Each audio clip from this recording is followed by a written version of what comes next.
Bien, mes amis, je suis désolé pour tout à l'heure. Je suis vraiment désolé pour tout à l'heure parce que ça a été coupé.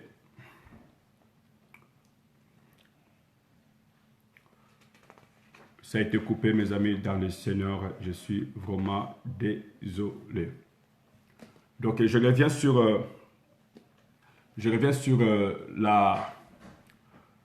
la deuxième partie. Je reviens sur la deuxième partie de notre sujet. Je reviens sur la deuxième partie de notre sujet. La deuxième partie de notre sujet. Donc, voilà. Je vais vraiment nous demander, mes amis, de partager au maximum, mes amis dans le Seigneur, au maximum, mes amis dans le Seigneur, le vidéo que nous sommes en train de faire. Les messages à mes amis dans le Seigneur pour que d'autres puissent recevoir vraiment de Dieu. Vraiment, c'est dans la volonté de Dieu qui veut que, mes amis, nous, ses enfants, nous puissions l'écouter, nous puissions vraiment comprendre et découvrir beaucoup de choses, ce qui est de sa volonté. Voilà. Le Seigneur soit béni. Je coupais tout à l'heure parce que j'avais quand même quelque chose vraiment aussi essentiel de régler, c'est-à-dire essayer un peu de mettre de l'ordre de l'autre côté parce que les enfants dormaient quand même.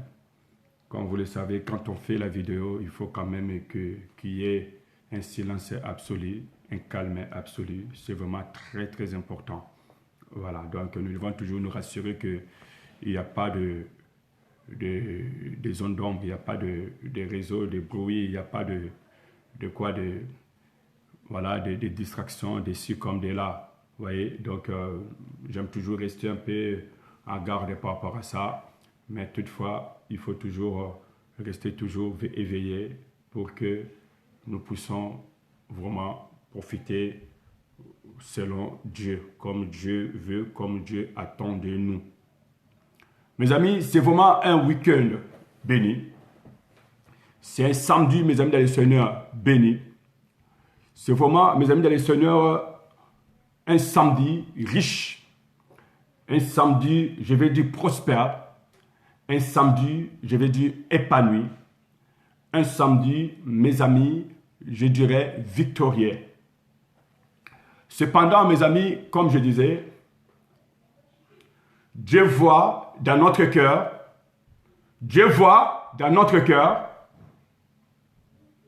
où votre vrai visage est à découvert. C'est-à-dire, mes amis, dans le Seigneur, Dieu,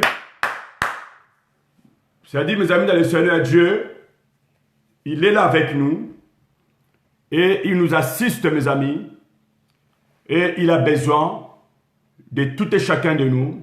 Voilà pourquoi Dieu nous parle de la sorte. Voilà pourquoi Dieu s'adresse individuellement, en particulier, mes amis, à une personne. La Bible dit, il leur envoya sa parole et sa parole les a guéris. Donc, moi, je crois de tout mon cœur que ce moment est vraiment riche. Alléluia. C'est un moment qui est riche. Vous savez, il y a des gens, comme je disais, peut-être qui ne connaissaient pas la vérité.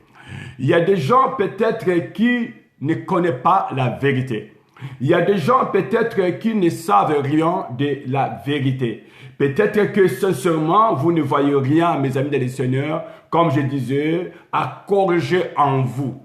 Parce que nous parlons sur, mes amis, regardez la vérité, mes amis dans le Seigneur, regardez la vérité, mes amis, en face de vous. Regardez la vérité devant vous. Regardez vous-même la vérité devant vous. Voyez? Donc, mes amis, il y a des gens qui pensent que il n'y a pas de choses à corriger. Il n'y a pas de choses à réparer. Il n'y a pas de choses à améliorer. Il n'y a pas de choses à corriger. Voyez? Et ces gens-là, ils disent que tout semble être bien. Pour eux, ils sont sincères. Pour de vrai, ils sont sincères parce que cette personne ne trouve rien.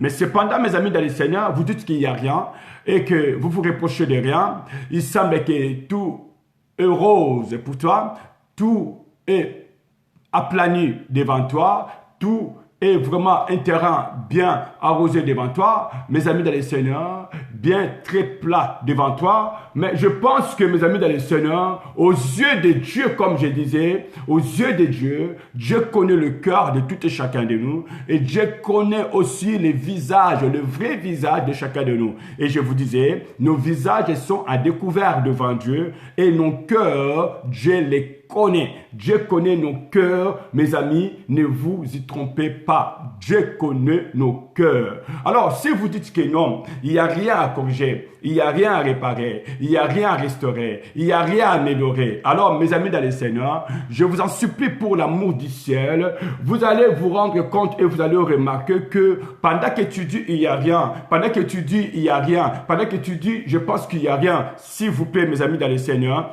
qu'est-ce que vous dites qu'il n'y a rien? Pourquoi dites-vous qu'il n'y a rien? Pendant que vous pensez qu'il n'y a rien, alors si réellement il n'y a rien, moi je vais vous conseiller, allez devant Dieu.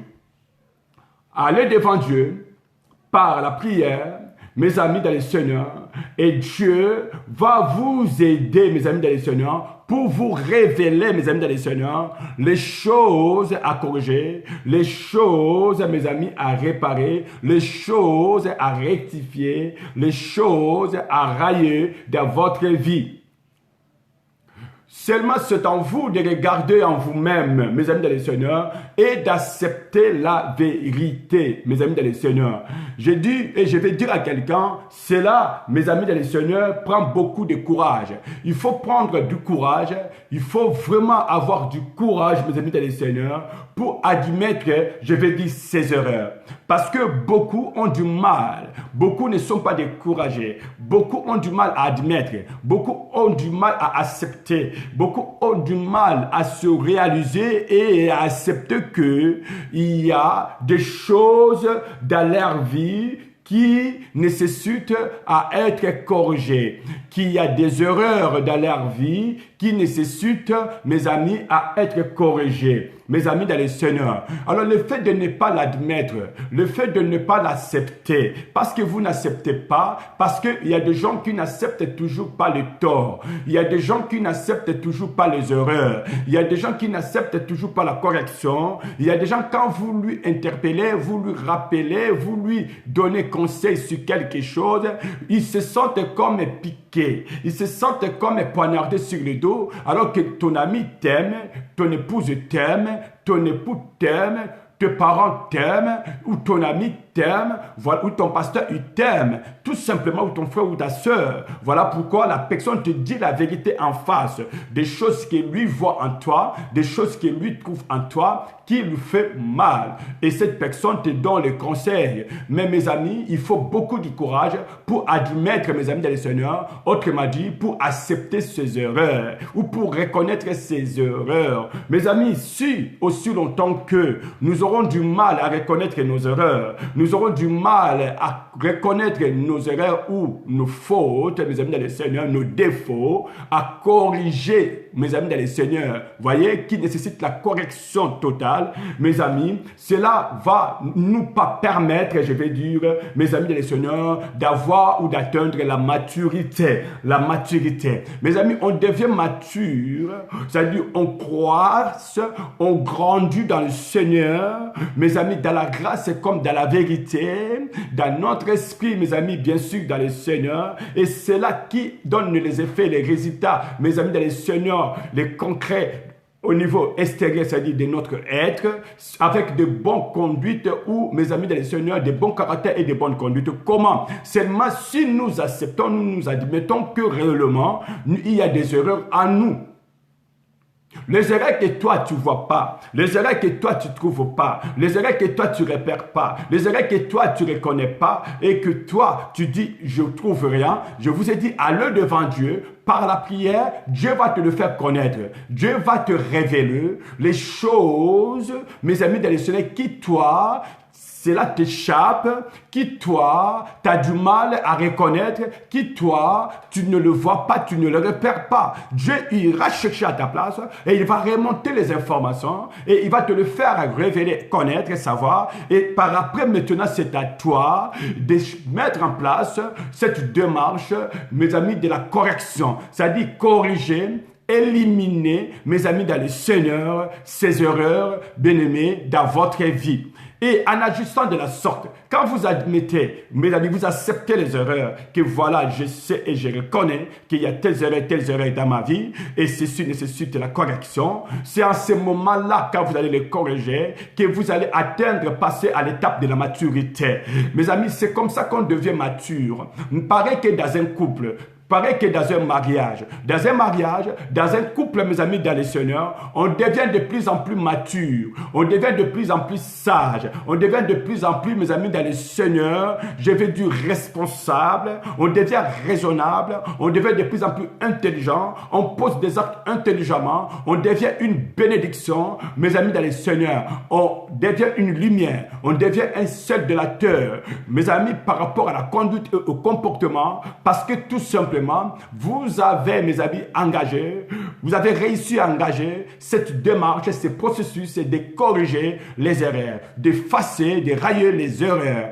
Voyez, mes amis dans le Seigneur, parce que vous l'avez admis, vous l'avez accepté, que voilà, j'ai repéré ça, j'ai trouvé ça, Dieu m'a révélé ça, maintenant, je vais m'engager, mettre en place le processus, voilà, une démarche, voilà, de la sorte que ces erreurs soient corrigées et réparées, parce que je ne veux plus vraiment que ces choses retrouvent à moi, ou bien se trouvent à moi. Je ne veux plus, je vais me divorcer avec ces comportements, avec ces caractères, avec ces choses-là. C'est en ce moment-là, une fois que vous y arriverez à éliminer ces choses, vous y arriverez à corriger ces choses, mes amis dans le Seigneur, à le rayer dans votre vie, c'est à ce moment-là que vous allez atteindre la maturité, c'est-à-dire quoi? Grandir. Beaucoup de nous, mes amis, sont loin de grandir. Beaucoup de nous, mes amis, sont loin de la maturité. Tu vas voir quelqu'un qui est avancé en âge, mais les actes qu'il pose, les paroles qu'il parle, tu vois comment les gens qu'il côtoie, tu vois le milieu où il passe son temps, alors que c'est un responsable, il a une vie de famille, il a des enfants, mais tout autour de lui, les personnes à qui il fréquente, mes amis, les endroits où il passe son temps, mes amis dans les Seigneur, et quand il ouvre sa bouche pour parler, ou quand il pose des actes, mes amis à la maison comme à l'extérieur, cela vous allez voir et comprendre de suite que cette personne n'a pas la maturité malgré son âge. Voilà pourquoi on dit toujours que dans l'homme, ce n'est pas l'âge, mais c'est plus, beaucoup plus, c'est quoi? Bien aimé, l'esprit. Alors, mes amis dans le Seigneur, c'est le cerveau. Alors, quelqu'un qui est grandi, quelqu'un qui ayant la maturité, mes amis dans le Seigneur, cette personne, une personne qui devient une personne ayant la maturité, c'est une personne, mes amis dans le Seigneur, qui est grandie. Une personne qui est grandie, c'est une personne qui ayant la maturité. Et quand on a la maturité, il y a la discipline, il y a du sérieux, il y a de l'ordre. Il y a de l'ordre dans votre vie. Pourquoi il y a de l'ordre? Il y a la maturité. Parce qu'il y a la maturité. Ça montre que non, ça prouve que non, tu grandis. Quelqu'un qui grandit, quelqu'un qui croisse, mes amis, c'est quelqu'un qui, en lui, vous allez remarquer, constater, mes amis, en lui, la discipline. Vous allez retrouver, mes amis, du sérieux. Vous allez retrouver, repérer et trouver en lui, mes amis, dans le Seigneur, de l'ordre. Alors, voilà pourquoi je vous disais, ce n'est pas vraiment l'âge qui fait l'homme. C'est beaucoup plus, mes amis, dans le Seigneur, c'est l'intérieur de l'homme, c'est le cerveau de l'homme, la conscience de l'homme, l'esprit de l'homme, comme je suis en train de vous dire. C'est-à-dire quoi? Vous avez cinquantaine, vous avez soixantaine, vous avez au-delà de quarantaine, vous avez au-delà de 35, 40, 50, 60, mais par contre, quand tu vis, quand tu marches, quand tu parles, quand tu penses, quand tu ouvres la bouche, c'est comme un enfant. Vous voyez, tu parles pas par rapport à ton âge. Quand tu poses des actes, ça ne correspond pas à ton âge. Et même les milliers par lesquels tu courtoies, c'est des milliers, bien Seigneur, les milliers dont tu fréquentes, ce n'est pas des milliers d'une de toi. Ça ne correspond pas à ton état de maturité, à ton état de l'esprit et de conscience. Vous voyez? Donc, mes amis, les endroits où tu passes le temps et les personnes à qui tu courtoies, où tu fréquentes, où tu passes la journée avec eux, ou quelque temps avec eux, mes amis dans le Seigneur, c'est même des personnes qui, d'autres qui savent que non, ce sont des personnes perdues, ou bien tout simplement égarées, ou bien tout simplement déconsidérées, perdues dans la nature. Alors, mes amis dans le Seigneur, tous ces types de comportements, de caractère, ça prouve et ça montre qu'il y a l'immaturité dans la vie de cette personne malgré son âge. Il y a des gens, même par rapport à son habillement, il y a des gens, même quand il ouvre la bouche pour parler, il y a des gens, même quand il marche, il y a des gens, même par rapport à son milieu, facilement vous pouvez les juger les juger, aussi les disqualifier par rapport au comportement et à la conduite. Vous voyez? Alors, mes amis dans le Seigneur, mais quand vous réussissez par l'aide de l'appui de Dieu, que Dieu arrive à te révéler les choses, tes erreurs, tes défauts, les choses à corriger ou à faire la correction, les choses à réparer. C'est à ce moment-là, mes amis, Dieu va aller dans le fond de toi. Il va te révéler, mes amis, les erreurs. Il va te révéler, mes amis, tes défauts. Il va te révéler toutes ces choses-là. Mes amis, si vous ne l'admettez pas, vous ne pouvez pas être sauvé. Vous ne pouvez pas être guéri. Parce que ces choses-là, ces erreurs-là, c'est des poisons. C'est des pathologies. C'est ça qui cause des pathologies, des maladies diverses dans votre vie. Mais par contre, si vous ne voyez pas, vous ne trouvez pas ces erreurs en vous. Parce que d'autres disent sincèrement, moi, je ne trouve rien, je ne vois rien, je vois que tout semble être bien. Parce que d'autres qui sont propres à juger, à condamner les autres, mais eux-mêmes, ils pensent être debout, ils pensent être parfaits, ils peuvent être honnêtes et corrects. Alors que cependant, quand vous regardez la vérité en vous-même, comme j'ai donné mon thème, regardez la vérité, mes amis dans le Seigneur, devant vous. Au fait, devant vous, il y a une vérité. Si vous rentrez en vous, il y a une vérité. Vous allez découvrir, bien aimé, la vérité véritablement de votre vie. Vous allez découvrir, bien aimé, la véritable facette de votre vie. Vous allez découvrir le véritable visage de votre visage. Vous allez découvrir le véritable cœur de votre cœur. Alors, cependant, si comme ça tu n'y arrivais pas, je disais, allez vers Dieu. Va vers Dieu, mes amis. Quand tu vas vers Dieu, Dieu va te révéler. Et quand Dieu va te révéler, tu vas prendre connaissance et conscience. Tu vas prendre conscience et connaissance des choses, de tes défauts, de tes erreurs, mes amis dans le Seigneur. Et une fois que Dieu te révèle ces choses-là, ces erreurs-là, ces défauts-là, il faut l'accepter, l'admettre. Et quand vous allez l'accepter, je dis, il faut du courage. C'est pour ça que vous allez voir, dans le couple, l'autre, il voit les défauts de l'autre, il voit que les erreurs de l'autre, mais lui-même, il ignore ce qu'il lui a. Vous savez, il y a des couples qui, la femme connaît les défauts, les erreurs de son mari, mais n'ose plus ouvrir la bouche pour faire des reproches ou remarques à son mari. Vous voyez? Pourquoi ou conseille son mari? Pourquoi? Parce qu'elle a essayé à plusieurs reprises. Le mari se défend toujours. Le mari se dit toujours que non, lui n'a pas un problème. Lui n'est pas comme ça. Il refuse. Vous voyez? Ou soit c'est la femme qui refuse quand l'homme lui fait des remarques.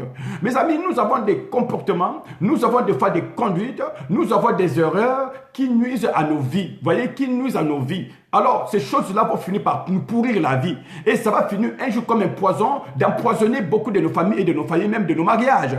Pourquoi pas le don, le talent que Dieu nous a donné, même au milieu, je vais dire ecclésiastique, au milieu, je vais dire de nous, le christianisme. Vous allez voir que non, ces choses continuent pareil, entre les pasteurs et ce conseil pastoral, entre les frères et sœurs, entre eux, les croyants, les enfants de Dieu. Mais un vrai disciple, un vrai croyant, un vrai enfant de Dieu, mes amis dans les Seigneurs, qui se dit, tant, moi, sincèrement, je ne vois rien. Si tu vois rien, va vers Dieu. Va vers Dieu, prie Dieu. Et je vous avais donné un passage dans le livre des Psaumes, chapitre 51. On avait lu avec vous. David a péché, bien-aimé, son péché avec Bathsheba. David a tué Uri, le mari de Bathsheba. Dieu va envoyer le prophète Nathan et dire à David, rappeler à David le mal qu'il avait fait. Quand David l'avait fait, il n'y avait personne. Mais Dieu l'avait vu et Dieu va envoyer son serviteur pour lui dire que David, ce que tu as fait, tu as couché avec Bathsheba et tu as tué son mari. Voilà, tu l'as pris comme ta femme. Alors David, moi l'Éternel, je vais faire tomber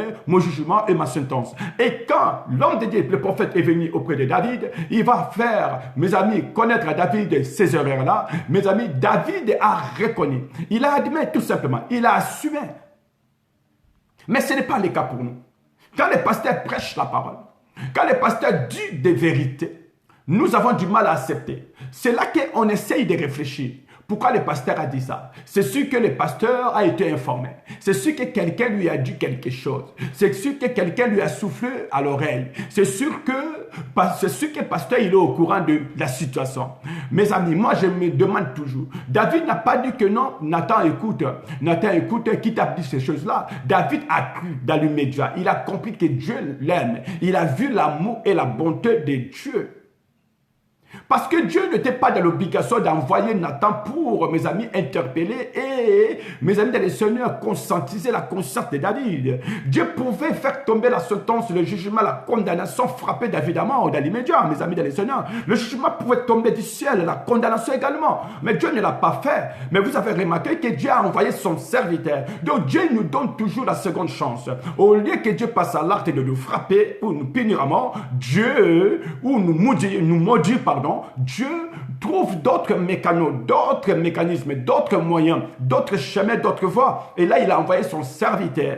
Mes amis dans le Seigneur, David a cru. David n'a pas endurci le cœur. David a accepté la correction. Il a admis que non, il y a des erreurs. Oui, il a admis qu'il a fait des erreurs, il a commis des erreurs. Oui, ce qu'il a fait, ce n'était pas agréable à Dieu, ni même cela ne le rendait pas fier. Voyez? Et c'est là que David va aller devant Dieu et commencer à demander pardon. Mes amis, des fois, Dieu peut te révéler tes erreurs par des prédications. Il peut te révéler tes erreurs par les messages. Il peut te révéler tes erreurs par les enseignements de beaucoup de divers hommes de Dieu. Dieu peut te révéler le défaut de ton mariage, de ta vie, au niveau du travail, comment tu gères mal tes finances, qu'est-ce que tu dois faire pour réussir par rapport au projet, par rapport à la vision, par rapport aux objectifs que tu as. Mais Dieu peut te donner, t'éclairer là-dessus au travers de ses serviteurs ou en lisant la parole de Dieu ou par la prière. Vous voyez? Mais malheureusement, aujourd'hui, quand vous vous rendez à l'église, quand Dieu parle au travers de son serviteur, quand l'homme de Dieu commence à parler pendant 2 heures et il parle, vous commencez à faire des idées, c'est sûr que quelqu'un lui a parlé parce que pour toi, Dieu ne parlait pas. Mes amis, c'est une grâce que quand tu te rends à l'église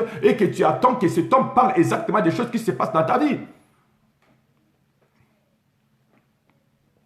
Je remercie Dieu. Hier, j'ai eu un coup de fil que j'étais vraiment fier. Quand un ami m'appelle, me dit que non, pasteur, je t'appelle parce que j'ai de gros soucis. Ça fait un bon moment que je te suis dans tes vidéos, dans tes messages. Ça m'a fait beaucoup du bien, pasteur. Ça me fait énormément du bien que, pasteur, tu ne peux pas comprendre.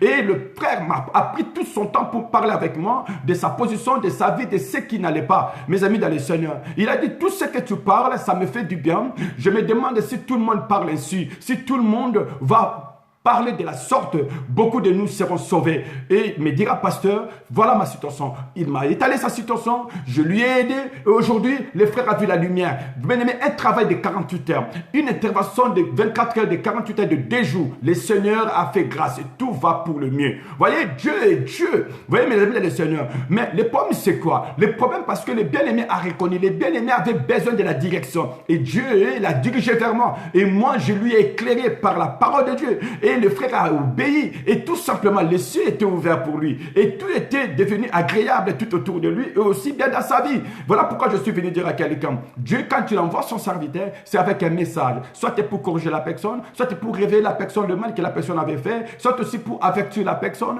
soit aussi pour prévenir à la personne que voilà Dieu va frapper, ou soit Dieu peut entendre de la personne de la repentance. Et David, lui, il a saisi les messages, il n'a pas cherché à faire tant des idées, il n'a pas cherché à méditer, à réfléchir. Non, du tout, ni à critiquer, ni à juger, non. Vous voyez, mes amis, hier, un bien-aimé m'appelle aussi, il me dit, pasteur, tu sais quoi? Un pasteur prêchait.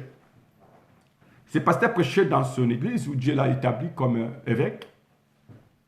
Pendant qu'il prêchait, ce pasteur, vous savez, mes amis dans le Seigneur, le pasteur me dit, pasteur, le frère me dit, pasteur, vous savez quoi? Le pasteur a prêché, a prêché, a prêché.